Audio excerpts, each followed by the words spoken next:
This is grace. Is the divine influence of God upon the human soul or spirit that produces an outward reflection of favor, beauty, elegance, acceptance, charm, and sweetness. That's grace. A divine influence of God upon the human spirit or soul. St. Luke's Gospel chapter 2 verse 40. And the child grew and waxed strong in spirit, filled with wisdom, and the grace of God was upon him. And that is what God wants you to experience throughout this year. That it should be evident, it should be obvious every day of your life throughout this year that the grace of God is upon you. Listen, you cannot truly function in God's grace if you're carrying bitterness in your heart. Things that you can't forget, things that you can't forgive, things that you can't let go. Every 5 minutes you remember, let it go.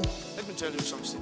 Before every major promotion in your life, there's going to be a test of forgiveness. And where your forgiveness stops is where God's work with you stops. That's one thing that people don't understand. We must learn to realize that there are different phases in people's lives. There are people who were together with you right from primary school that will be your companions till you go to be with the Lord.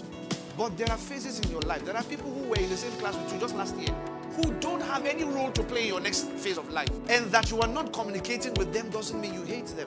And if you try to force certain things that are not necessary for your life, you will run into trouble. But remember this, that where your forgiveness stops is where God's